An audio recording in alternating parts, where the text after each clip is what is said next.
توجہ ہے میری بات پر آپ کی؟ میری بات پر توجہ ہے آپ کی؟ آپ کی کوئی سیاسی جماعت، کوئی الا ماشاءاللہ جو اس وقت کام کر رہی ہیں، جو بڑی بڑی پارٹیاں بنی ہوئی ہیں، ان میں سے کوئی ایک سیاسی جماعت کا کوئی ایک کارکن بھی کہتا ہے کہ میرے لیڈر سے فلانی غلطی ہو گئی ہے؟ بول کے بتائیں۔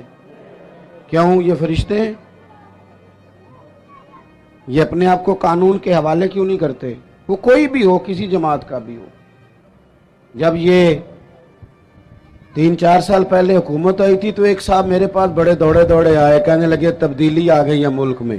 میں نے کہا نمبر پلیٹیں بدلنے سے تو تبدیلی نہیں نہ آتی، انجن تو سارا وہی ہے، بندے وہی ہیں، وہ صرف جماعتوں کا لیبل بدل بدل کے آ جاتے ہیں۔ کیا بات کرتے ہیں آپ؟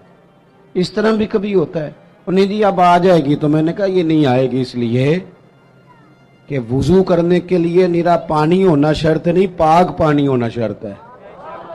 وضو صاف پانی سے ہوتا ہے، اس طرح کے پانیوں سے نہیں ہوتا۔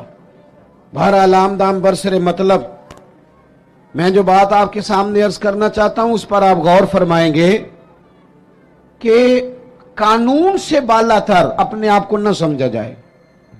ہم سے اگر کبھی کوئی کمزوری ہو جاتی ہے، کسی مقام پر ہم کوئی غلطی کر بیٹھتے ہیں، اس کا اعتراف کر لینا، اس کو مان جانا، اس کو تسلیم کرنا سیکھیں۔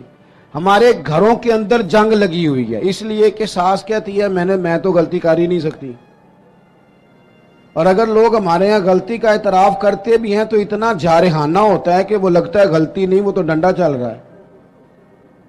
بہو کہتی ہے اماں کی ساری غلطیاں میں تو کر ہی نہیں سکتی۔ اپنے آپ کو تسلیم کے کٹہرے میں لائیں، ماننا سیکھیں۔ اگر کسی جگہ آپ محسوس کرتے ہیں نا کہ یہاں میں بھی بھول گیا تھا تو مان لیں۔ بڑے بڑے لوگ مان جایا کرتے تھے، بڑے بڑے لوگ تھے جو رجوع کر لیتے تھے۔ تسلیم کرنے کا، مان لینے کا مزاج بنائیں۔ آپ کی جرت ہے آپ کسی بڑے آدمی کو، طاقتور کو کہہ سکیں کہ تو مان جا، تیرے اندر یہ کمزوری ہے۔ کوئی مانتا ہے؟ ہم مانتے ہیں؟ ہاں نہ تو کرو نا۔ غلطیاں کرتے ہیں کہ نہیں؟ مانتے ہیں پھر؟ میں نا ایک دفعہ اپنے علاقے میں موٹر سائیکل پہ ایک دوست کے پیچھے بیٹھا ہوا تھا، تو روڈ کے اوپر ہی نا ایک صاحب نے دوسرے کو ٹکر مار دی موٹر سائیکل کی۔ اب وہ غلط ٹکر ماری، اس نے، اس سے غلطی ہو گئی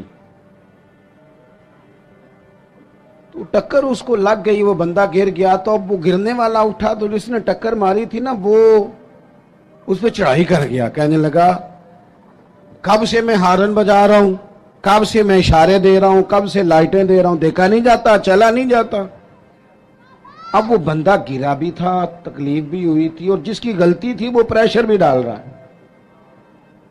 تھوڑی دیر کے بعد وہ رخصت ہو گیا۔ میں جب تک قریب چلا گیا، چند سیکنڈ لگے، وہ بندہ بیچارہ گرا تھا، اٹھ کے چلا گیا۔ میں نے قریب جا کے وہ ٹکر مارنے والے سے کہا، میں نے کہا غلطی بھی تیری تھی، میں دیکھ رہا ہوں پیچھے پیچھے ہم بھی آ رہے ہیں، اور چڑھائی بھی تو کر گیا ہے۔ تو یہ تربیت ہے آج کل جو قوموں کی اور نوجوانوں کی ہو رہی ہے۔ وہ کیا کہتا ہے؟ وہ کہتے ہیں پیر صاحب تسی بھی تکدے سو پہ؟ میں نے کہا پیچھے ہی تھا۔ کہنے لگے گل تہاڈی ٹھیک ہے، غلطی میری سی، پر جے میں نہ چڑھائی کردا تے اونے کر جانی سی۔ یہ مزاج ہے، یہ ہنسنے والی نہیں تو رونے والی بات ہے۔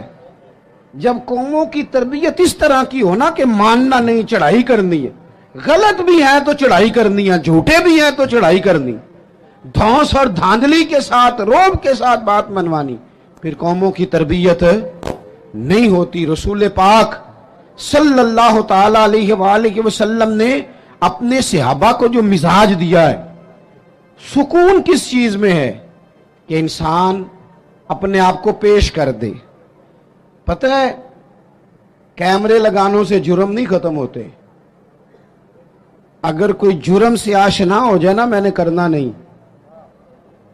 پھر ختم ہوتا ہے۔ اتنا بڑا مجمع ہے، اتنے سارے آپ لوگ آئے ہیں، کیا 3 آدمی مل کے ایک غریب کا بوجھ نہیں اٹھا سکتے؟ کیا 3 لوگ کسی ایک غریب کا بچہ نہیں پڑھا سکتے؟ ان سیاستدانوں کی راہ تم دیکھ رہے ہو، ان کی